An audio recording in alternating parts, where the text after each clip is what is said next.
I was here 4 years ago, and I remember at the time that the talks weren't put online. I think they were given to TEDsters in a box set of DVDs, which they put on their shelves, where they are now. And actually, Chris called me a week after I'd given my talk and said, "We're going to start putting them online. Could we put yours online?" I said, "Sure."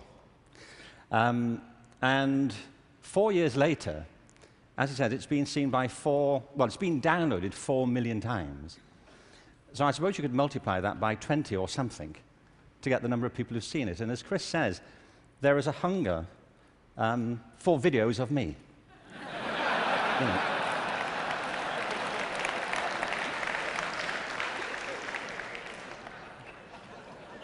Don't you feel?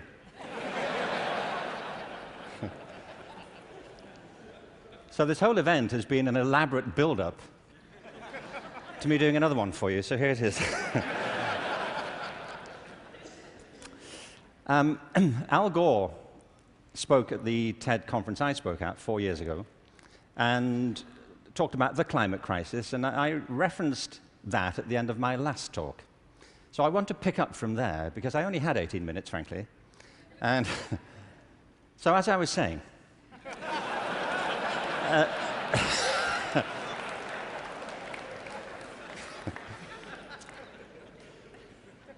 you see, he's right. I mean, there is a major climate crisis, obviously, and I think if people don't believe it, they should get out more.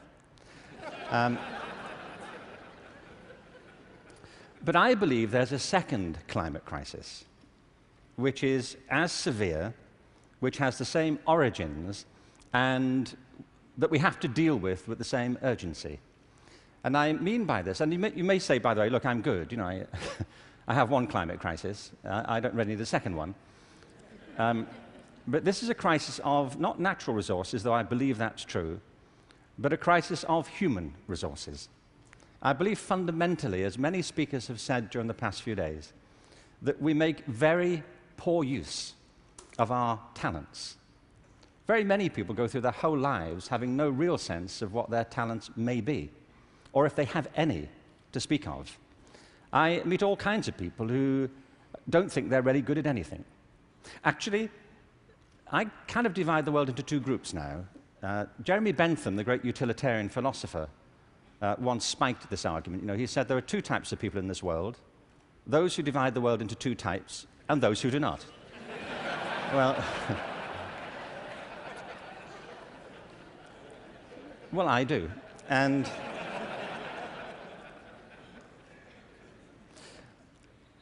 I meet all kinds of people who don't enjoy what they do. They simply go through their lives getting on with it. They get no great pleasure from what they do. They endure it rather than enjoy it and wait for the weekend. But I also meet people who love what they do and couldn't imagine doing anything else. If you said to them, "Don't do this anymore," they'd wonder what you were talking about. Because it isn't what they do, it's who they are. They say, "But this is me. You know, it would be foolish for me to abandon this because it speaks to my most authentic self." And it's not true of enough people. In fact, on the contrary, I think it's still true of a minority of people. And I think there are many possible explanations for it. And high among them is education. Because education, in a way, dislocates very many people from their natural talents. And human resources are like natural resources. They're often buried deep. You have to go looking for them. They're not just lying around on the surface. You have to create the circumstances where they show themselves. And you might imagine education would be the way that happens, but too often it's not.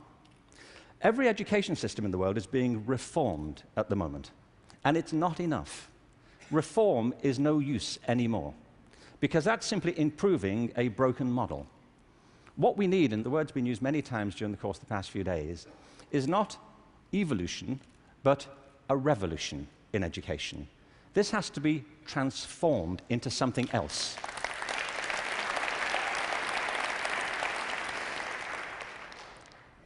One of the real challenges is to innovate fundamentally in education. Innovation is hard because it means doing something that people don't find very easy for the most part. It means challenging what we take for granted, things that we think are obvious. The great problem for reform or transformation is the tyranny of common sense. Things that people think, well, they can't be done any other way because that's the way it's done. I came across a great quote recently from Abraham Lincoln, who I thought you'd be pleased to have quoted at this point. He said this in December 1862 to the second annual meeting of Congress. I ought to explain that I have no idea what was happening at the time. We don't teach American history in Britain. We suppress it. You know, this is our policy, so... So no doubt something fascinating was happening in December 1862, which the Americans among us will be aware of. But he said this: the dogmas of the quiet past are inadequate to the stormy present. The occasion is piled high with difficulty, and we must rise with the occasion. I love that. Not rise to it, rise with it. As our case is new, so we must think anew and act anew. We must disenthrall ourselves, and then we shall save our country. I love that word, disenthrall. You know what he means? That there are ideas that all of us are enthralled to, which we simply take for granted as the natural order of things, the way things are. And many of our ideas have been formed not to meet the circumstances of this century, but to cope with the circumstances of previous centuries. But our minds are still hypnotized by them, and we have to disenthrall ourselves of some of them. Now, doing this is easier said than done. It's very hard to know, by the way, what it is you take for granted. And the reason is that you take it for granted. So let me ask you something you may take for granted. How many of you here are over the age of 25? That's not what I think you take for granted. I'm sure you're familiar with that already. But are there any people here under the age of 25? Great. Now, those over 25, could you put your hands up if you're wearing a wristwatch? Now, that's a great deal of us, isn't it? Ask a room full of teenagers the same thing. Teenagers do not wear wristwatches. I don't mean they can't or they're not allowed to. They just often choose not to.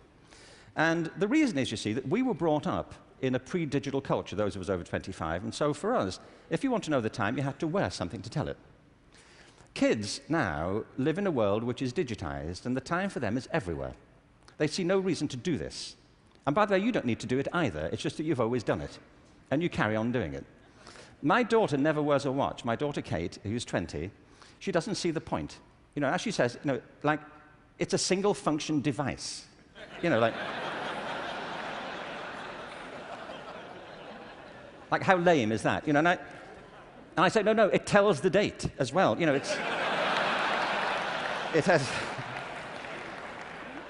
has multiple functions. But you see, there are things we're enthralled to in education. Let me give you a couple of examples. One of them is the idea of linearity. That it starts here, and you go through a track, and if you do everything right, you will end up set for the rest of your life. Everybody who's spoken at TED has told us implicitly or sometimes explicitly a different story, that life is not linear, it's organic. We create our lives symbiotically as we explore our talents in relation to the circumstances they help to create for us. But you know, we have become obsessed with this linear narrative, and probably the pinnacle for education is getting you to college. I think we are obsessed with getting people to college. Certain sorts of college. I don't mean you shouldn't go to college, but not everybody needs to go, and not everybody needs to go now. Maybe they go later, not right away. I was up in San Francisco a while ago doing a book signing. There was this guy buying a book. He was in his 30s, and I said, "What do you do?" And he said, "I'm a fireman." And I said, "How long have you been a fireman?" He said, "Always. I've always been a fireman." And I said, "Well, when did you decide?" He said, "As a kid." He said, "Actually, it was a problem for me at school, because at school, everybody wanted to be a fireman." He said, "But I wanted to be a fireman." You know, and he said, "When I got to the senior year of school, my teachers didn't take it seriously. This one teacher didn't take it seriously. He said, I was throwing my life away if that's all I chose to do with it. That I should go to college, I should become a professional person, I had great potential, and I was wasting my talent to do that. And he said it was humiliating because he said it in front of the whole class, and I really felt dreadful. But it's what I wanted. And as soon as I left school, I applied to the fire service, and I was accepted. And he said, you know, I was thinking about that guy recently, just a few minutes ago when you were speaking about this teacher. He said, because 6 months ago, I saved his life. He said he was in a car wreck, and I pulled him out, gave him CPR, and I saved his wife's life as well. He said, I think he thinks better of me now.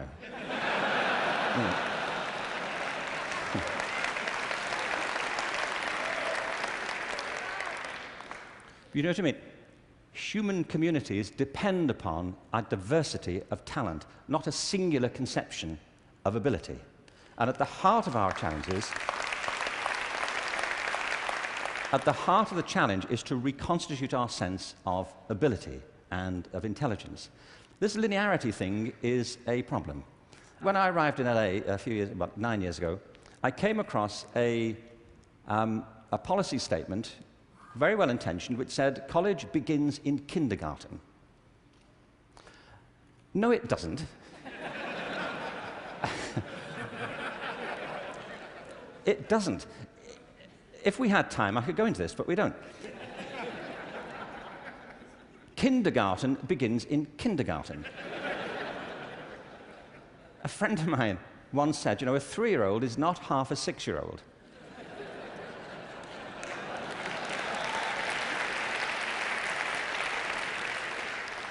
They're 3. But as we just heard in this last session, there's such competition now to get into kindergarten, to get to the right kindergarten, that people are being interviewed for it at 3. Kids sitting in front of unimpressed panels, you know, with their resumes. Flicking through it, saying, what, this is it?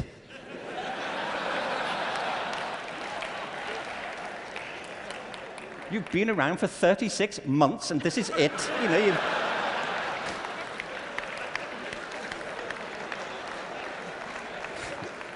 you've achieved nothing. I mean, spent the first 6 months breastfeeding, what I can say. I mean, see, it's outrageous as a conception, but it tracks through. The other big issue is conformity. We have built our education systems on the model of fast food. This is something Jamie Oliver talked about the other day. You know, there are 2 models of quality assurance in catering. One is fast food, where everything is standardized.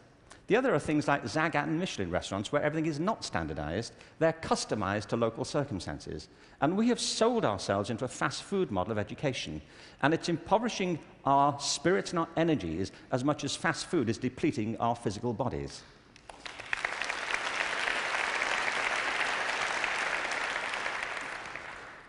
I think we have to recognize a couple of things here. One is that human talent is tremendously diverse. People have very different aptitudes. I worked out recently that I was given a guitar as a kid at about the same time that Eric Clapton got his first guitar.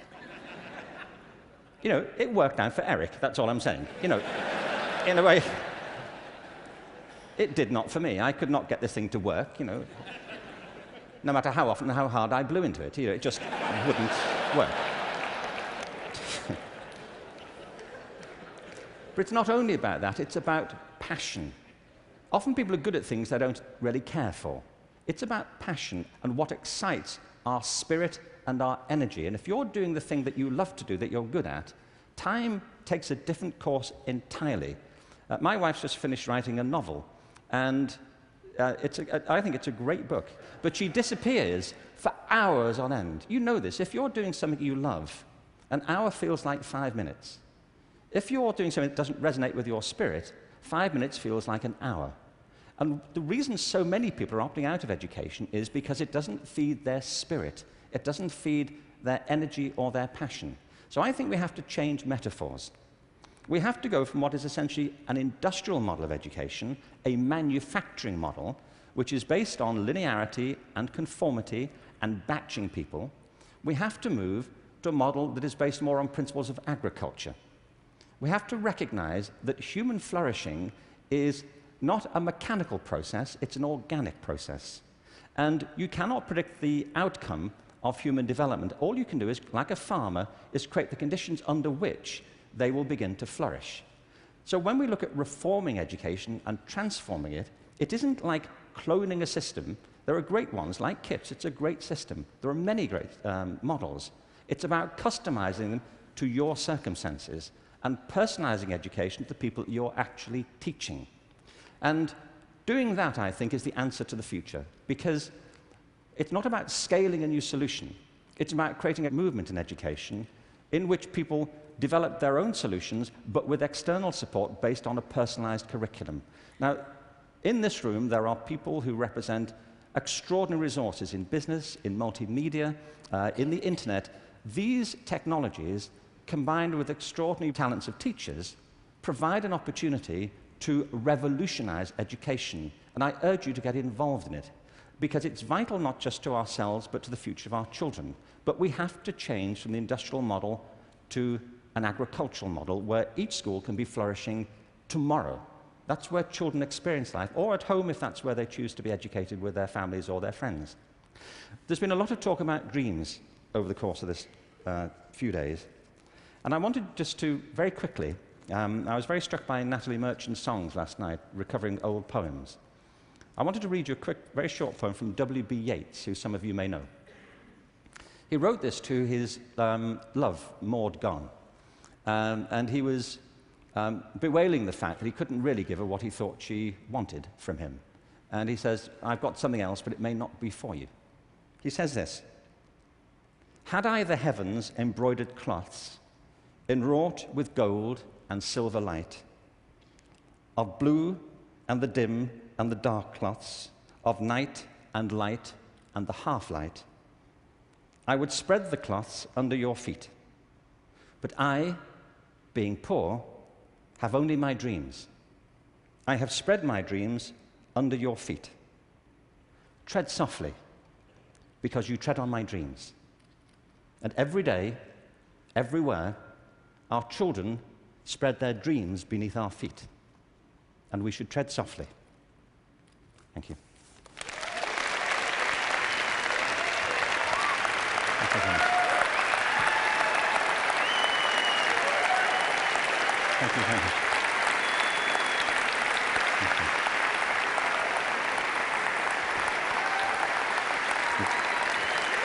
Thank you very much.